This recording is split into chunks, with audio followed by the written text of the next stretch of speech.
नमः संस्कृताय। संस्कृत प्रभा चैनल पर आप सभी का हार्दिक अभिनंदन है। प्रिय विद्यार्थीगण, आज हम व्यंजन संधि के दूसरे भेद में हमने पहले श्रुत्व और श्रुत्व संधि को पढ़ा। अब हम जश्व संधि को पढ़ेंगे। तीसरी संधि है व्यंजन संधि के भागों में। तो इस जश्व संधि के जो हैं दो भाग हैं, एक पदांत जश्व संधि और एक अपदांत जश्व संधि। तो हम पहले पदांत जश्व संधि को पढ़ेंगे। पदांत जो पद के अंत में होती है, तो उसके लिए जो सूत्र है पाणिनि व्याकरण में, क्या सूत्र है? झलाम जशोन्ते।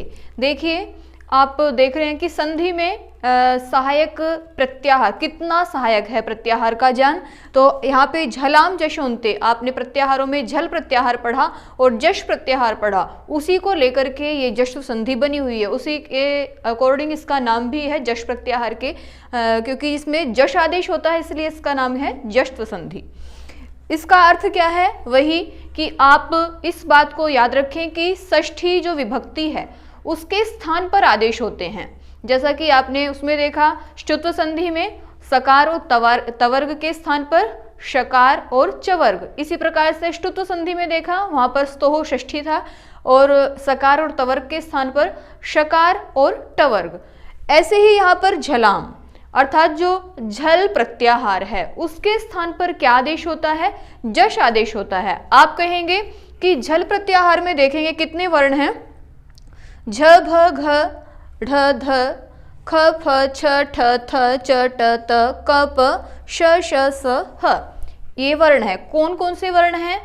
हर एक वर्ग के पहले, दूसरे, तीसरे, चौथे और ऊष्म वर्ण क्या कहलाते हैं? झल प्रत्याहार। यदि किसी को झल प्रत्याहार का नाम न याद हो, वर्ण याद ना हो, तो आप कैसे याद कर सकते हैं कि प्रत्येक वर्ग का पहला, दूसरा, तीसरा, चौथा वर्ण और ऊष्म वर्ण क्या कहलाता है? झल कहलाता है। और जो जश है वो क्या होता है? प्रत्येक वर्ग का तीसरा जो अक्षर है, वर्ण है, वो जश प्रत्याहार में। आप देखेंगे कि 5 ही वर्ण है जश प्रत्याहार में और झल प्रत्याहार में अनेक वर्ण है। 5 के दुगुना तिगुना भी हो सकता है। तो इसमें हमें क्या करना है? वही कि स्थानीय के अंतरतम आदेश होना चाहिए। स्थानीय अंतरतम है, तमह सूत्र है, तो स्थानीय अंतरतम आदेश होगा। अंतरतम कैसे देखेंगे आप? कि देखेंगे अकूह विसर्जनीया कंठ्यः। देखें, यहाँ पर मैंने स्थानीय लिखा हुआ है, ये तो झल और जश की झल के स्थान पर जश आदेश होगा। और ज्ञान के लिए कि झल प्रत्याहार में ये वर्ण आते हैं, जश में ये वर्ण आते हैं। यहाँ पर जो निर्देश किया हुआ है 1 2 3 4, इसमें है कि जो स्थानीय है जिसके स्थान पर आदेश होना है, क्या है? च छ ज झ श। इनके स्थान पर क्या आदेश होगा? ज आदेश होगा। क्या है? इचु यशास तालव्या। इचु यशास चवर्ग जो है वो उसकी उच्चारण स्थान क्या है? तालव्य। और श जो है शकार जो है उसका भी उच्चारण स्थान क्या है? श। सभी का स्थान क्या है? समान है। तो इनके स्थान पर कौन सा स्थानीय होगा? आदेश होगा ज होगा, क्योंकि सभी का एक स्थान है। च के स्थान पर भी ज करेंगे, छ के स्थान पर भी ज करेंगे, ज के स्थान पर भी ज, तो पांचों के स्थान पर ज आदेश होगा। इसी प्रकार से देखेंगे आप क ख ग घ ह। अकूह विसर्जनीया कंठ्यः। अकूह कवर्ग, क ख ग घ और ह जो ये है सबकी उच्चारण स्थान क्या है? कंठ्य। तो इसके स्थान पर ग क्या है? कंठ्य ही आदेश होगा, क्योंकि सभी कंठ्य है तो कंठ्य आदेश क्या होगा? ग होगा। आगे तवर्ग है ऋतुलसा दंत्यः। तवर्ग जो आता है किस उच्चारण स्थान है? उसका दांत उच्चारण स्थान है, दंत्य वर्ण है सभी, त थ द ध स।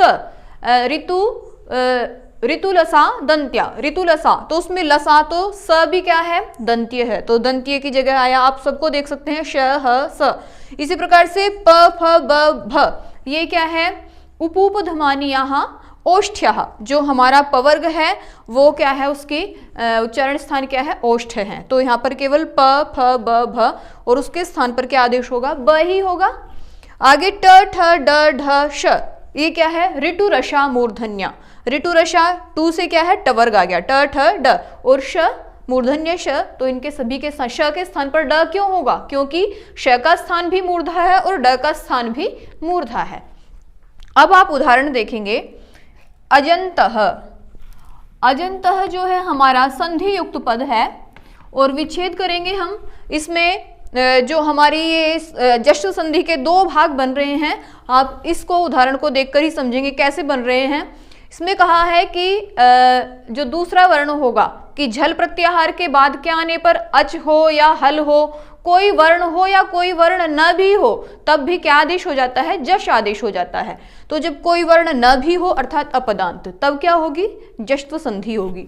तो यहाँ पर क्या है हमारा अच, और अंत में तो हमें यहाँ पे कोई वर्ण मिल रहा है, अच मिल रहा है। अंत हमें क्या मिल रहा है, अंत हमें अ है, तो ये अच मिल रहा है यहाँ पे। अब देखेंगे आप क्या कहा था कि जो च छ, च के स्थान पर च छ ज, तो ज के स्थान पर क्या होगा, ज ही होगा। ठीक है, तो च के स्थान पर क्या हुआ, ज। तो आप ऊपर उदाहरण में अ और इधर ज में अ जुड़ जाएगा तो अजंतः, जैसा ऊपर लिखा हुआ है। अच वही है कि अच अंत में है। अजंत वर्ण शब्द क्या होंगे, जिनके अंत में क्या होगा, अच प्रत्याहार का कोई भी वर्ण होगा, वो शब्द क्या कहलाएंगे, अजंत शब्द कहलाएंगे। जैसे राम कैसा शब्द है, अजंत है, क्योंकि उसके अंत में क्या है, अ है। ठीक है, हरि कैसा शब्द है, अजंत है, क्योंकि उसके अंत में क्या है, ई, हर ई, हरि। ठीक है, इसी प्रकार से आप अन्य शब्दों को देख सकते हैं। दिगंबरः में देखेंगे, दिगंबरः यहां पर दो शब्द हैं, दिक और दूसरा शब्द क्या है, अंबर। अंबरः, दिगंबरः। तो आपको क्या करना है, किसके स्थान पर परिवर्तन करना है, क के स्थान पर। क का स्थानीय क्या बताया था, ग, क्योंकि क का जो चरण स्थान है क्या है, कंठ है, तो ग का भी उसका वर्ग का उच्चारण स्थान ग ही है, तो उसके स्थान पर क्या होगा, ग। तो क के स्थान पर ग हो गया, तो दिक अंबरः, तो मिला करके दिगंबरः। इसी प्रकार से षडानन, हम त का उदाहरण देख सकते हैं, षट आनन, षट प्लस आनन। तो यहां पर आप क्या करेंगे, ट के स्थान पर ड करेंगे, षट में ड, तो षड प्लस आनन, षडानन। ठीक है, जगदीश है, यहाँ पे तवर का उदाहरण ले रखा है, जगत प्लस ईशः, तो त को क्या हो जाएगा, द हो जाएगा। तीसरा वर्ण होता है ना, जश प्रत्याहार क्या है, हर वर्ग का तीसरा वर्ण। ज ब ग ड द, ज क्या है, च वर्ग का तीसरा वर्ण है, ब क्या है, प वर्ग का है, ग क वर्ग का है, ड ट वर्ग का है और द त वर्ग का है।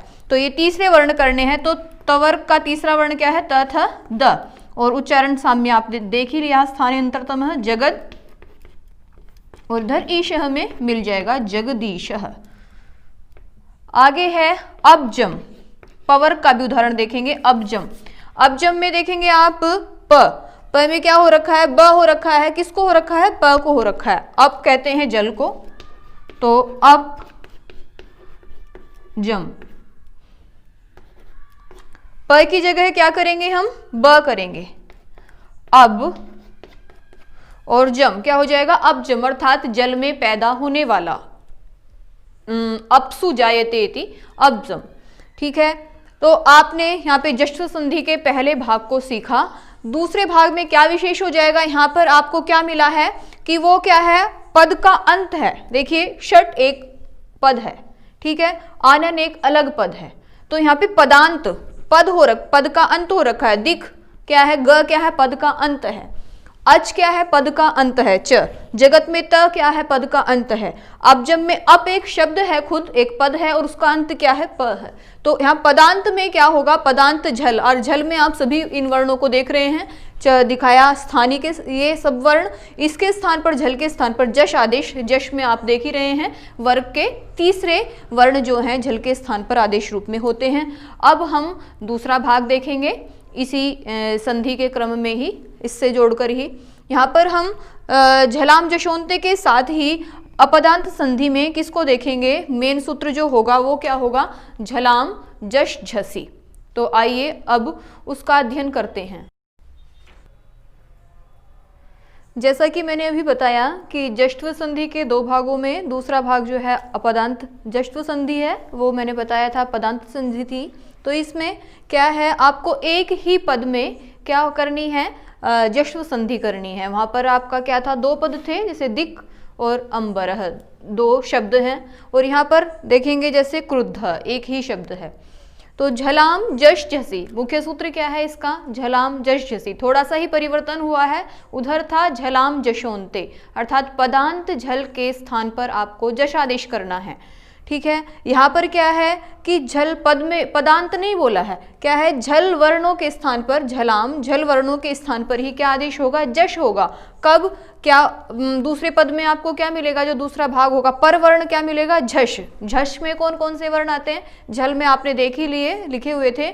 झल कौन से वर्ण हैं, वर्गों के पहले, दूसरे, तीसरे, चौथे, और जश कौन से हैं, वर्ग के तीसरे, और झश में कौन से वर्ण आते हैं, वर्ग का तीसरा और चौथा जो वर्ण है, सभी वर्गों के तीसरे और चौथे वर्ण किस में आते हैं, झश प्रत्याहार में आते हैं।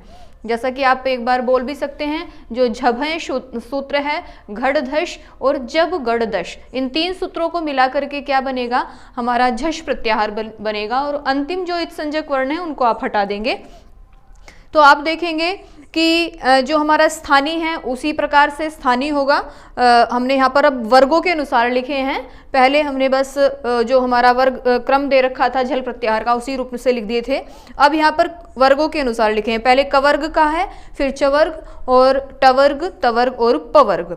उदाहरण देखेंगे, स्थानीय का आपको पता ही चल गया है, क्योंकि पहले सूत्र में भी यही था कि झल क्या है, स्थानीय है, तो सारे वर्ड झल स्थानीय हैं, और उनके स्थान पर क्या है, स्थानीय अंतरतम से वही आदेश होना है उच्चारण स्थान में जिनका साम्य है। तो हम उदाहरण ले लेते हैं, क्रुद्धः, इसमें क्या है, विच्छेद क्या होगा, क्रुद्ध और ध, मूल धातु क्या है, क्रुद्ध है, क्योंकि यहाँ पे जो आप शब्द देखेंगे वो मूल धातु को देख करके देखेंगे, क्रुद्ध और ध, क्योंकि ध जो है वो झल वर्णों में आएगा, तो क्या होगा, त थ द ध, ध क्या है, झल है, और इसके स्थानीय क्या होगा, द हो जाएगा, ध के स्थान पर क्या होगा, द होगा, तो क्या होगा, क्रुद्ध और ध। इस प्रकार से क्रुद्ध और मिला करके आप इस प्रकार लिख सकते हैं, और यहाँ पर भी क्रुद्ध इस प्रकार से भी लिख सकते हैं। इस प्रकार से लब्ध में देखेंगे, लब्ध में क्या है, लभ और इधर ध, त प्रत्यय होता है, उसको क्या हो रखा है, ध हो रखा है। ठीक है, फिर लब्ध में क्या है, पवर्ग का है, तो पवर्ग में देखेंगे प फ ब भ, तो उसको तीसरा वर्ण होगा, जश जो है, जब गड़दश, तो तीसरा वर्ण क्या है, इस पवर्ग का तीसरा वर्ण क्या है, ब, तो क्या कर देंगे आप, भ के स्थान पे ब करेंगे। ठीक है, तो क्या हुआ, लब और ये ध, तो लब्धः। आगे देखेंगे दुग्धम, दुग्धम में भी उसी प्रकार से करेंगे। दुग्धम में क्या है, यहाँ पर आपको जो पहला शब्द है ना, वो जो मूल धातु होती है, आपने पढ़ी होगी, लभ, लभते, लभेते, लभनते, इसमें क्या धातु है, लब धातु है, तो लब जो है आपको जब विच्छेद करेंगे तो मूल धातु का रूप मिलेगा। अब आप दुग्धम में देखें, जैसे दुग्धम में आप क्या, ये विच्छेद नहीं होगा, दुग्ध और धम, क्योंकि क्यों नहीं होगा, क्योंकि ये है झश प्रत्याहार, इधर परे हमें ध मिल गया है, झश प्रत्याहार का वर्ण, झ भ घ ढ ध, ध मिला।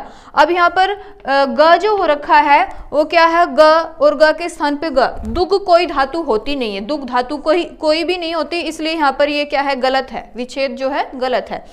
क्यों, क्योंकि मूल धातु जो होती है वो क्या होती है, दुह होती है, और ह जो है हमारा किस में आता है, अकुह विसर्जनीय, यहाँ कंठ्या, कवर्ग और हकार का क्या है, उच्चारण स्थान साम्य है, तो यहाँ पर धातु क्या है, दुह, तो ह के स्थान पर क्या होगा, ग वर्ग वर्ण होगा, तो दुह के ह के स्थान पर ग होके क्या बना है, दुग, और आप देख ही रहे हैं दुग्धम, तो यहाँ पे आप दुग और धम ये विच्छेद नहीं करेंगे, क्या होगा, ह होगा, यहाँ पे दुह धातु है मूल, जैसे लब, लब्ध में क्या है, लब धातु है, यहाँ पे क्या है, क्रुद्ध धातु है, क्रुद्ध धातु होती है। ऐसे ही आप देखेंगे बोधा, बोधा में क्या है, इसमें तीसरा वर्ण क्या है, त थ द, तो द को क्या हो रखा है, ध हो रखा है, बोध और धा। अब यहाँ पर बुध अवगमने धातु होती है कि झलों के स्थान पर ये जो है यहाँ पे आपको बोध ध ही होगा, क्योंकि धातु क्या होती है, बुध अवगमने, मूल धातु क्या है, बुध, और ब के उ को क्या हो रखा है, गुण हो रखा है, उ को गुण क्या होता है, ओ गुण, तो क्या बन जाएगा यहाँ पे, बोध।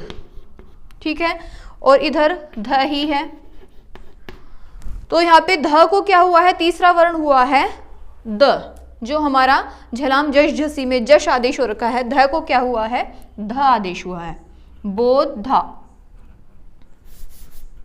मूल जो शब्द संधि युक्त पद क्या बना है, बोधा, तो इसमें हमने विच्छेद करके क्या बनेगा, बोध प्लस धा, और जब इसके धा के स्थान पर क्या आदेश होगा, द आदेश होगा, जश आदेश द होगा, तो बोध और धा मिलाकर ऐसे भी लिख सकते हैं और ऐसे भी लिख सकते हैं, दोनों ही प्रकार से इसको लिख सकते हैं।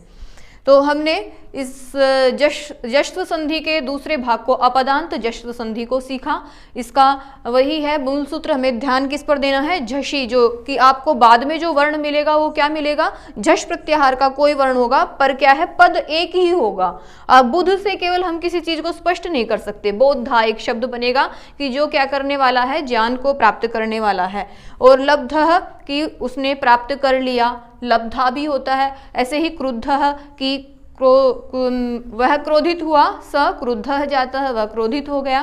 तो यहाँ पे ये जो शब्द हैं कि दोनों प्रकृति और प्रत्यय मिलकर के एक अर्थ का ज्ञान करा रहे हैं, और वहाँ पे दिक् अंबरः जो है अलग अलग शब्द हैं, दिक् से दिशावाची शब्द हो गया, अंबर आकाश हो गया, और उनको मिला करके, तो यहाँ पे पदांत नहीं, किसको लेना है, अपदांत को लेना है। तो ये संधि कौन सी थी, अपदांत जश्व संधि। प्रिय विद्यार्थीगण, आज हम व्यंजन संधि के भेदों में चर्त संधि पर चर्चा करेंगे। इससे पहले हमने श्चुत्व संधि और जश्व संधि के दोनों भागों को पढ़ा, पदांत जश्व संधि और अपदांत जश्व संधि। अब हम चर्त संधि पढ़ेंगे। जैसे वहाँ पर जश्व संधि नाम है, वहाँ क्या आदेश हो रखा है, जश आदेश हो रखा है झलों के स्थान पर, और ऐसे ही वहाँ पर श्चुत्व, क्योंकि वहाँ पे शकार और चवर्ग आदेश के रूप में आए हैं। ऐसे ही श्चुत्व में शकार और टवर्ग जो है आदेश के रूप में आए हैं। तो हम जो आदेश कर रहे हैं उसके नाम पर हम संधि को नाम दे रहे हैं। तो यहाँ पर भी क्या आदेश होगा, चर आदेश होगा। चर का अर्थ है वही चर प्रत्याहार, जो हमने प्रत्याहार की वीडियो में प्रत्याहार निर्माण की प्रक्रिया को सीखा है, तो वहीं से चर प्रत्याहार, जैसा कि मैंने यहाँ पर लिखा भी हुआ है। पहले हम चर्त संधि का जो मुख्य सूत्र है उस पर चलते हैं। क्या है, खरीच। तो चर्त संधि का मुख्य सूत्र है खरीच। जश्व संधि का सूत्र क्या था, पदांत जश्व संधि का सूत्र था झलाम जशोंते, और अपदांत जश्व संधि का सूत्र था झलाम जश झसी।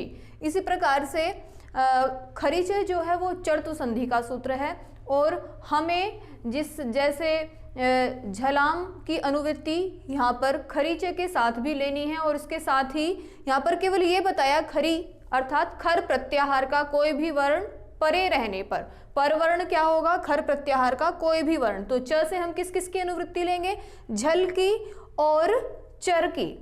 जो झल है वो झलाम जशोंते से ही चला आ रहा है, या झलाम जशजसी से, और चर जो है वो अभ्यास से चर्च सूत्र है, वहाँ से चर की अनुवृत्ति आ रही है। तो ये दो जो शब्द हैं झलाम और चर, इनकी अनुवृत्ति लेकर के हम इस सूत्र का पूरा अर्थ कर सकते हैं, करेंगे। यदि झल के बाद अर्थात झल प्रत्याहार का कोई भी वर्ण क्या होगा, पूर्व में होगा, और उसके आए तो झल के स्थान पर झल के बाद खर आए अर्थात दूसरा जो पर वर्ण होगा वो क्या होगा, खर प्रत्याहार का कोई भी वर्ण होगा, तो उस झल के स्थान पर क्या आदेश होगा, चर आदेश होगा। जैसे झल के स्थान पर जश आदेश हो रहा था वर्गों के तीसरे अक्षर, इसी प्रकार से यहाँ पे चर आदेश होगा। चर आदेश में कौन से वर्ण आएंगे, वर्गों के पहले और पहले वर्ण आएंगे, केवल चर आदेश में वर्गों के पहले। खर में क्या होते हैं, वर्गों का पहला, दूसरा और ऊष्म वर्ण। आप ये याद रखिए कि चर में केवल क्या होता है, वर्ग का पहला वर्ण क, च, ट, त, प, और ऊष्म वर्ण श, श, स, ह, ये होते हैं। तो शशर हमें केवल चर तक लेना है, शल तक नहीं लेना, तो श, श, स केवल चर प्रत्याहार में श से शर सूत्र तक ग्रहण करेंगे, ल को ह को नहीं लेंगे। और खर प्रत्याहार में क्या आते हैं, वर्गों के पहले और द्वितीय, पहला और दूसरा जो वर्ण है, ख फ। ख क्या है, कवर्ग का दूसरा है, फ पवर्ग का है, छ चवर्ग का है, ठ टवर्ग का है और थ तवर्ग का क्या है, दूसरा वर्ण है। तो खप छठ थ चट, यहाँ पर इस सूत्र में किसका ग्रहण किया है, द्वितीय वर्णों का, वर्गों के द्वितीय वर्णों का। और च ट त इन तीन प्रथम वर्णों का। आगे कपय सूत्र है, उसमें किसको लिया है, क और प को।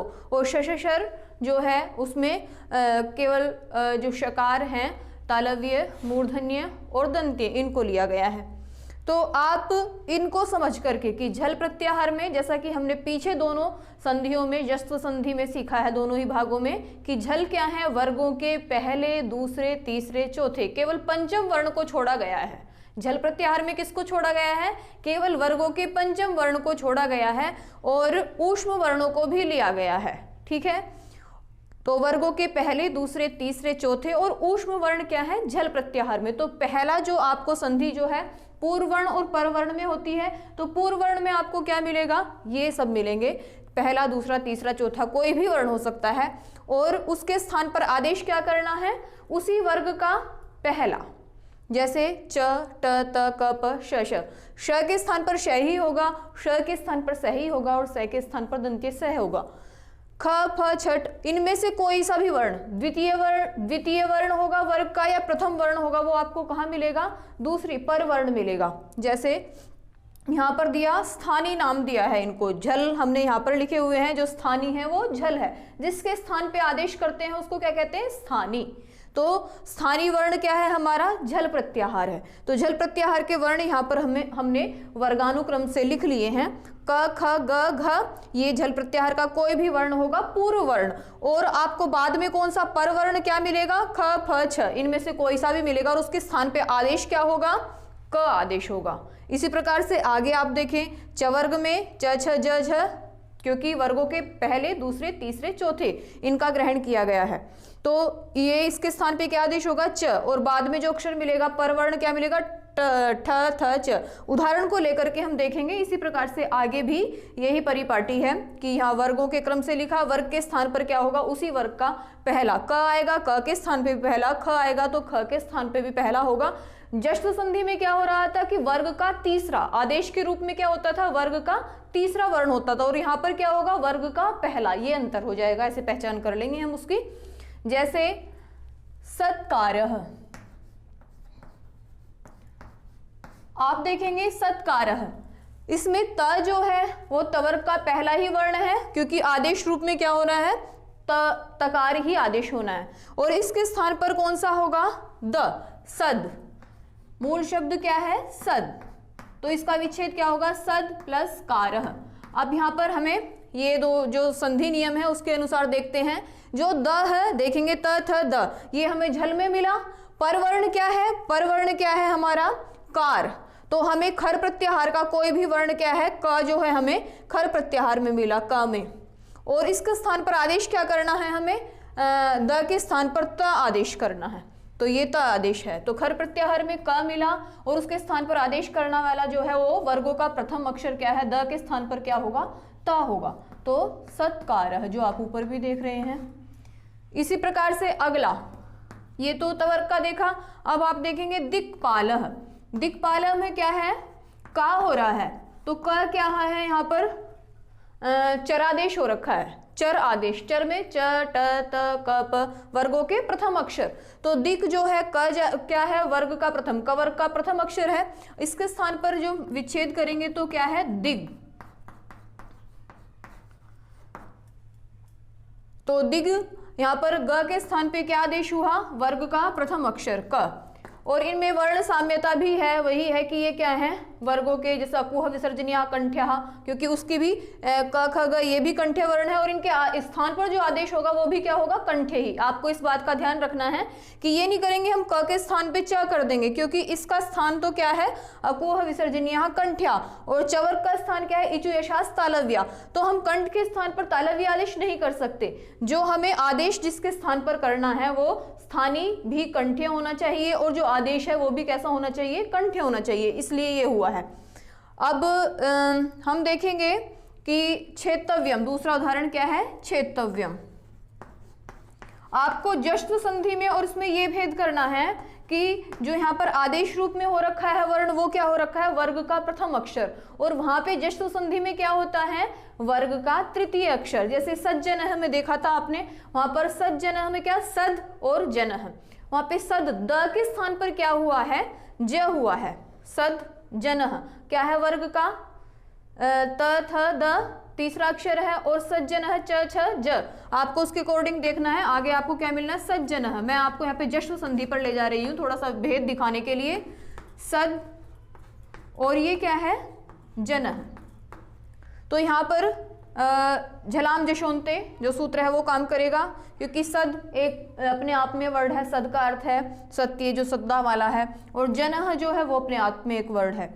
तो जनः में क्या है, इसको देखेंगे हम कि सद क्या है, झल है, और क्या है, पद का अंत है।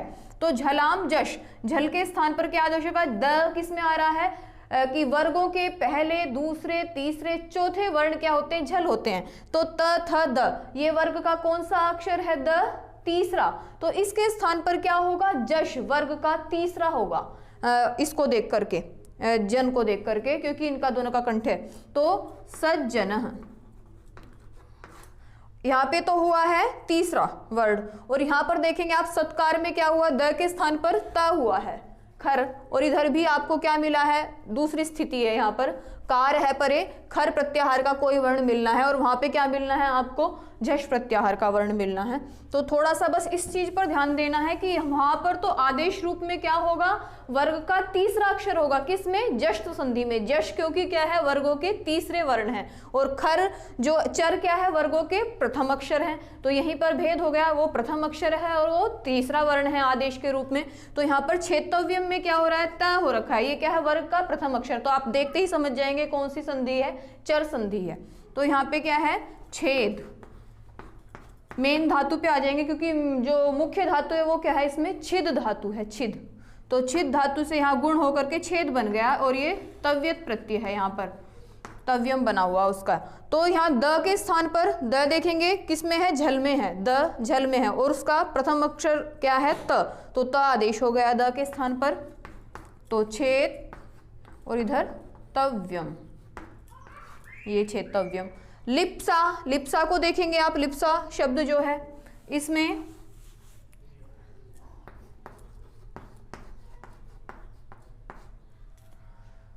देखें लिभ और सा, यहाँ प जो है पवर्ग में ही क्या आता है, भ आता है, तो लिभ, इसलिए यहाँ भ हम विच्छेद में करेंगे। अब भ के स्थान पर क्या होना है, चर आदेश प्रथम होना, वर्ग का प्रथम क्या है, भ जो है पवर्ग का है, पवर्ग में क्या है, प ही प्रथम है, तो प। और जो है आपको इधर क्या मिलेगा, खर आदेश मिलेगा। खर वर्ण क्या है, सारे जो है वर्ग के प्रथम, द्वितीय और श श स, तो यहाँ पे स किस में आएगा, खर में। आपको जो खर, चर और झर और ये जो है सभी प्रत्याहारों में कौन वर्ण मिलेंगे, ऊष्म वर्ण तो मिलेंगे ही मिलेंगे, क्योंकि वहां पर वो शशर यहाँ तक पूर्ति हो रही है उस प्रत्याहार की। तो यहाँ पे भ के स्थान पे क्या करेंगे, वर्ग का प्रथम अक्षर करेंगे प, तो क्या हुआ, लिप और ये सा, इनको जोड़ दिया तो वही जिस रूप में लिखा जाता है प को आधे रूप में, तो लिप्सा। तो बस केवल एक बात ध्यान देने योग्य है यहाँ पर चर्तु संधि में, कि हम जश्न संधि में जो आदेश करेंगे या हमें जो रूप बना हुआ दिखेगा वो क्या दिखेगा, वर्ग का तृतीय अक्षर दिखेगा, और चर्त संधि में आपको क्या दिखेगा, वर्ग का प्रथम अक्षर दिखेगा। केवल ये ही हम अंतर कर सकते हैं इसमें, जैसे लगे कि ये तो सब घुला मिला हुआ है, तो यही जो है सबसे मेन बात है जिसके ऊपर ये संधि जो है उससे अपनी भिन्नता रखती है। व्यंजन संधि के प्रमुख भेदों के क्रम में अनुस्वार संधि को सीखेंगे, अनुस्वार संधि पर चर्चा करेंगे। अनुस्वार संधि का मुख्य सूत्र है मौनुस्वार है, और यह संधि बड़ी सरल सी है। इसमें मौनुस्वार है जो सूत्र है उसी में ही सभी समाविष्ट है कि म अनुस्वार, पदांत म के बाद कोई भी व्यंजन वर्ण, जितने भी व्यंजन वर्ण हैं आप जानते हैं, व्यंजन वर्ण जो हैं सारे कवर्ग, पांचों वर्ग और ऊष्म और अंतस्थ जो वर्ण है वो सभी किसके अंतर्गत आते हैं, व्यंजन वर्णों के। व्यंजन वर्ण 3 प्रकार के होते हैं, स्पर्श व्यंजन, अंतस्थ और ऊष्म। तो सभी जो वर्ण है वो, तो उनके आने पर म के स्थान पर क्या हो जाता है, पदांत जो म है उसके स्थान पर अनुस्वार हो जाता है। जैसा कि आप उदाहरण के रूप से समझेंगे तो हरिम वंदे, हरिम में जो आपको यहाँ पर अनुस्वार दिख रहा है, इसको हम जब विच्छेद करेंगे तो हरिम और वंदे, ये इस रूप में है। अब देखेंगे आप जितने भी व्यंजन वर्ण हैं, परवर्ण आपको क्या मिलेगा, सारे व्यंजन वर्णों में से कोई भी हो सकता है। तो ये म जो है किसके रूप में चला जाएगा, अनुस्वार के रूप में। उसको म को, पदांत म को क्या हो जाता है, अनुस्वार हो जाता है। इससे दूसरी बात क्या निकल के आती है कि यदि कोई स्वर होता है, यदि कोई स्वर वर्ण होता है, पर वर्ण किस क्या होता है, स्वर, तो तब क्या होगा, म जो है अपने रूप में ही रहेगा, जो पदांत म है जैसा है वैसा ही रहेगा। जैसे अहम आगच्छामि, यहाँ पर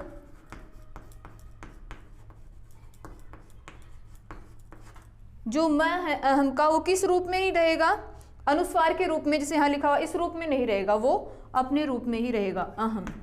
ठीक है, अनुस्वार के रूप में पदांत में जो है अनुस्वार के रूप में नहीं जाएगा। तो यदि आपको परवर्ण क्या मिलता है, स्वर मिलता है, तो म जो है वो हलंत रूप में नीचे ही रहेगा।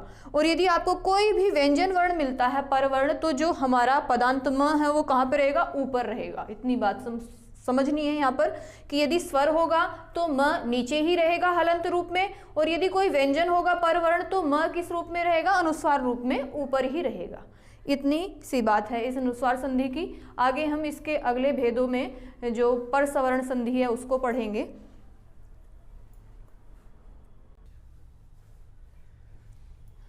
अब आप, इससे पहले आपने अनुस्वार संधि को सीखा, उसी क्रम में अब हम पर सवर्ण संधि को सीखेंगे, क्योंकि वहाँ पर हमने अनुस्वार के स्थान पर क्या आदेश किया है, वो पदांत मकार के स्थान पर अनुस्वार आदेश किया है, और यहाँ पर अनुस्वार के स्थान पर हम पर सवर्ण करेंगे। तो पढ़ते हैं, सूत्र है अनुस्वारस्य यई पर सवर्णः, संधि का नाम है पर सवर्ण संधि, उस संधि का नाम था अनुस्वार संधि। वही है जो हम आदेश कर रहे हैं, आदेश के नाम पर ही संधि का नाम हम यहाँ रख रहे हैं। वहाँ पर अनुस्वार आदेश हुआ था तो अनुस्वार संधि, यहाँ पर सवर्ण आदेश होगा तो पर सवर्ण संधि। तो देखेंगे अनुस्वारस्य, जैसे कि मैं आपको पीछे सभी सूत्रों में बताती आई हूँ कि षष्ठी जो होती, षष्ठी विभक्ति किसी में आए, जैसे अनुस्वारस्य, रामस्य, रमेशस्य, ऐसे ही क्या है अनुस्वारस्य। तो अनुस्वार क्या है, षष्ठी का एक वचन है। अनुस्वार के काके की षष्ठी की पहचान होती है, चिन्ह होता है संबंध कारक का। तो वही यहाँ पर है कि अनुस्वार के स्थान पर सवर्ण जो आदेश होना होता है उसकी कौन सी विभक्ति होती है, प्रथमा होती है। एक वचन हो, द्विवचन हो, बहुवचन हो, तो यहाँ पर प्रथमा का एक वचन है कि अनुस्वार के स्थान पर सवर्ण आदेश होता है। यही बीच में बच गया, यही क्या है, यय प्रत्याहार। जो हमने प्रत्याहार पढ़े हैं उनमें ही एक प्रत्याहार क्या है, यय प्रत्याहार। और आप देखेंगे कि यय प्रत्याहार में कौन से वर्ण आते हैं, यय प्रत्याहार में व्यंजन जो वर्ण हैं, केवल जो ऊष्म वर्ण हैं उनको छोड़ करके सभी के सभी व्यंजन वर्ण किस प्रत्याहार में आते हैं, यय प्रत्याहार में। कितनी बात ध्यान रखनी है कि ऊष्म वर्णों को इसमें छोड़ना है और सभी व्यंजन वर्णों को इसमें ग्रहण करना है यय प्रत्याहार में। यही है पर सवर्ण का अर्थ। आप और विस्तृत रूप में पढ़ सकते हैं, थोड़ा सा संक्षेप में, कि पर सवर्ण हो जाता है, ये अर्थ हुआ। और पर सवर्ण, परस्य वर्णः पर सवर्ण, पर सवर्ण का अर्थ है पर क्या होता है, बाद वाला वर्ण। जैसे पूर्व वर्ण संधि में लिख रखा था हमने, पूर्व वर्ण पर वर्ण। तो पर मतलब बाद में जो वर्ण है उनके सवर्णियों में से आदेश होना। बाद में जो वर्ण है, जैसे आप देखेंगे गंगा, उदाहरण देखेंगे इसमें गंगा, यहां पे कहा है कि पर सवर्ण, बाद में जो वर्ण है, बाद में क्या वर्ण है, ग, तो उसमें जो वर्ण है उनके सवर्णियों में से आदेश होगा। उसके सवर्णी सभी है ना, कवर्ग में क, ख, ग और घ, ग, पांचों वर्ण क्या है, आपस में क्या है, सवर्णी है, तो सवर्णियों में से आदेश होगा। अब यहाँ पे पर सवर्ण आदेश होगा तो जो अनुस्वार है उसको क्या आदेश होगा, पांचवा वर्ण, जो कवर्ग का पांचवा वर्ण क्या है? क, ख, ग, घ, ग। तो पर सवर्णियों में इसका जो पर बाद में दे रखा है, बाद वाला वर्ण, उसका सवर्णी क्या है? ग। तो यहाँ पे अनुस्वार को क्या आदेश हो जाएगा? पर सवर्ण ग आदेश हो जाएगा, गंगा। इसको इस रूप में भी लिख देते हैं और इस रूप में भी लिख देते हैं। ध्यान से समझेंगे एक बार और कि जो हमारा पर वाला वर्ण है उसको, उसके सवर्णीय को ग्रहण करना है। तो जो अनुस्वार है, कहा है ना अनुस्वारस्य, कि अनुस्वार जो हमें बिंदु रूप में दिख रहा है, इसका चिन्ह अनुस्वार का किस रूप में होता है? शिरोरेखा के ऊपर बिंदु रूप में होता है अनुस्वार। तो वही है यहाँ पर, शिरोरेखा के ऊपर बिंदु रूप में क्या है? अनुस्वार है। तो उस अनुस्वार को क्या आदेश होना है? पर सवर्ण आदेश होना है। पर सवर्ण किसका? ग का। ग क्योंकि बाद वाला वर्ण है तो उसका सवर्णी होगा, बाद वाले वर्ण का सवर्णी। पर सवर्ण बाद के वर्ण का सवर्णी वर्ण होगा। इसी प्रकार आप शंख में देखेंगे, शम और ख, ये है। ख किस वर्ग का है? क, ख, ग, घ, ग। तो आप बाद वाला वर्ण का जो सवर्णी क्या होगा? ग, पांचवा वर्ण हो जाएगा। अनुस्वार को पांचवा वर्ण ग, शंख। इसी प्रकार से मंचह में देखेंगे, मंचह में आपको क्या वर्ण मिला है? बाद वाला वर्ण क्या दिख रहा है? च, मंचह। तो जो बाद वाला वर्ण है उसका सवर्णी क्या मिलेगा यहाँ पर? य, च, छ, ज, झ, य। विच्छेद करेंगे, अनुस्वार रूप में आ गया। तो अनुस्वार को क्या करना है? पर सवर्ण, पर क्या है? च है, पर वाला, बाद वाला च है। च का सवर्णी क्या होगा? च, छ, ज, झ, य। तो अनुस्वार को क्या कर दिया हमने? अनुस्वार की जगह य लिख दिया। ठीक है जी। अब इसको संयुक्त रूप में मंचह। ठीक है, आगे खंजह देखेंगे आप। खंजह में क्या है? खम। खंजह का अर्थ क्या होता है? लंगड़ा। पादेन खंजह, पैर से कैसा है? लंगड़ा है, यदि पैर में कोई विकलता है तो खम और ज। पहले हम इसको, यदि हमें कोई संधि युक्त पद दे रखा है तो उसको हम क्या करेंगे? संधि विच्छेद करेंगे। संधि विच्छेद करके हमें पता चलेगा कि किस वर्ण के स्थान पर क्या आदेश करना है। तो हम खंजह का विच्छेद करेंगे, खम और ज, क्योंकि खम में जो अनुस्वार रूप में जाएगा तभी हमें अनुस्वार के स्थान पे पर सवर्ण आदेश करना होगा। तो ज जो है किस वर्ग का है? च, छ, ज, झ, च वर्ग का है ना ज।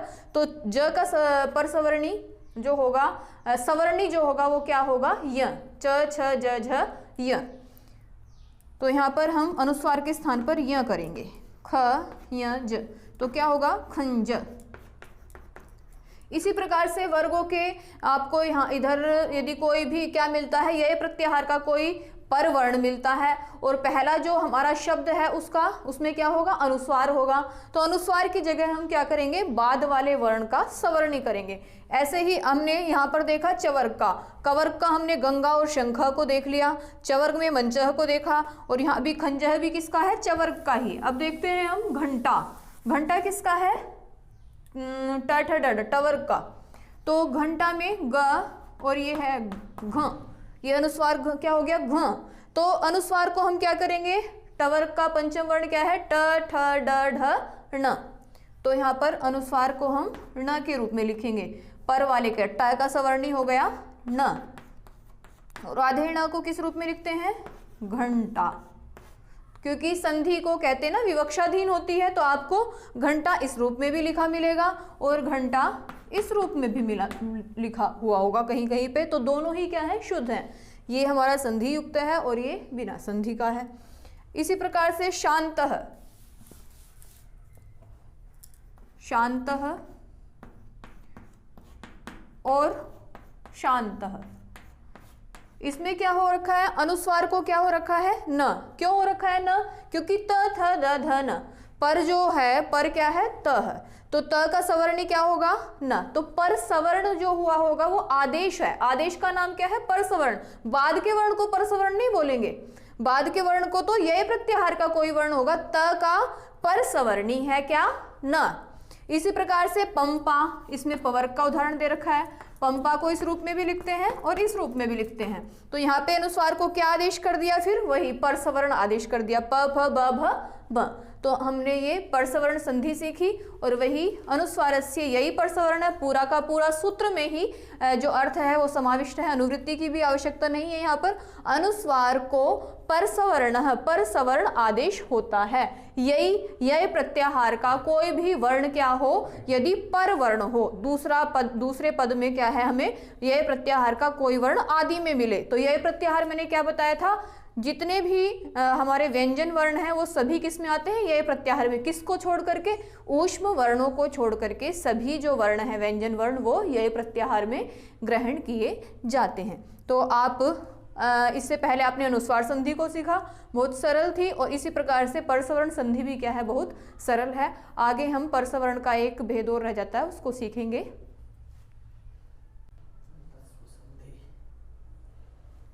अब आप तोरली सूत्र के माध्यम से लत्व संधि या वही परसवर्ण, क्योंकि ल जो है परसवर्ण है और ल का परसवर्णी क्या होगा, ल ही होगा। तो यहाँ पर तोरली जो है मुख्य सूत्र है लत्व संधि का, परसवर्ण संधि का दूसरा भाग कह सकते हैं।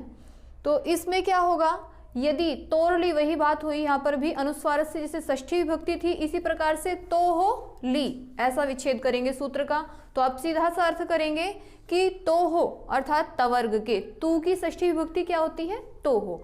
तो तवर्ग के स्थान पर क्या होगा, परसवर्ण ल ही हो जाता है। यदि बाद में क्या मिले आपको, ल वर्ण ही मिले तो। यदि तवर्ग त थ द ध न के बाद ल वर्ण आए तो तवर्ग के स्थान पर परसवर्ण ल हो जाता है। इस अर्थ को आप अच्छी प्रकार से समझेंगे कि यदि तवर्ग के बाद, उदाहरण के माध्यम से समझेंगे, देखेंगे कि जैसे हमारा क्या है उल्लिखितम, उल्लिखितम में आप देखेंगे कि इसका हम विच्छेद करेंगे तो क्या है उद, और इधर शब्द क्या है लिखितम।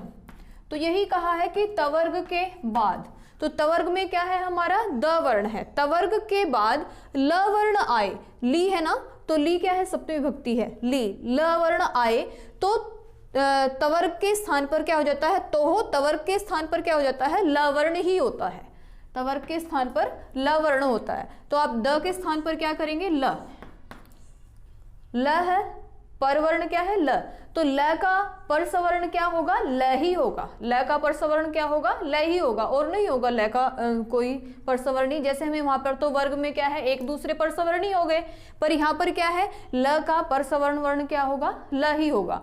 और यहाँ जो पूर्व वर्ण आपको क्या मिलेगा, तवर्ग में से कोई भी अक्षर मिलेगा आपको पूर्व वर्ण में। अब तल्लीन है तो तल्लीन में भी उसी प्रकार देखेंगे आप, परवर्ण में आपको क्या मिलेगा, ल मिलेगा परवर्ण के रूप में, तो तद और लीन।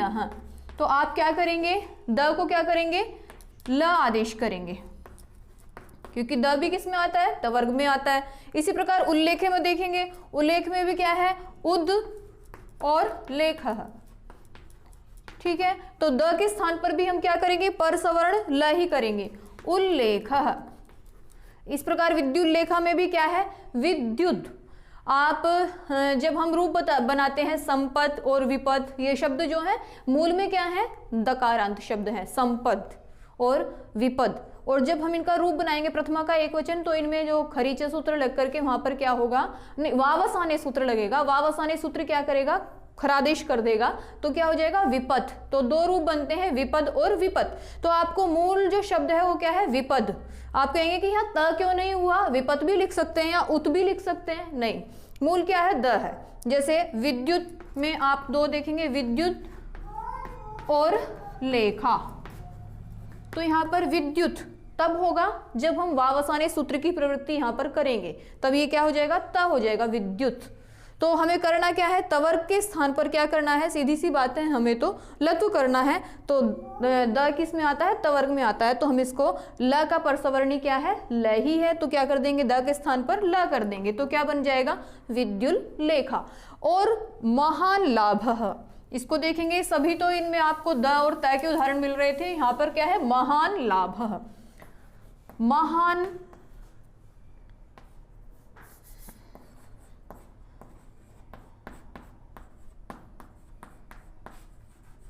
महान लाभ।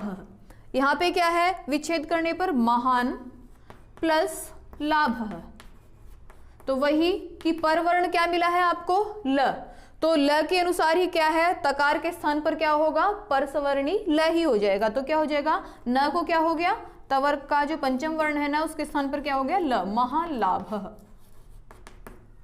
ये हमने तवर्ग के उदाहरण देखे, त, द, और इसी प्रकार ध का कोई उदाहरण होगा। तो इस संधि में तोरली संधि सीधी सी बात है कि तवर्ग के स्थान पर क्या होता है, यदि बाद में परवर्ण हमें क्या मिलता है, ल ही मिलेगा। आपको ल ही मिलेगा और कोई दूसरा उसमें ऑप्शन ही नहीं है। जो परवर्ण है आपको वहां क्या मिलेगा, ल मिलेगा। वर्गों के और दूसरे अक्षर होंगे ही नहीं। तो जो तवर्ग है उसके स्थान पर क्या हो जाएगा, परवर्ण का ही सवर्णी क्या है, ल का सवर्णी क्या है, ल ही है, तो ल हो जाएगा, सीधी सी बात है। तो ये हमने लत्व संधि को सीखा और तोरलीस के लिए मुख्य सूत्र है उसको आप याद रखेंगे। धन्यवाद।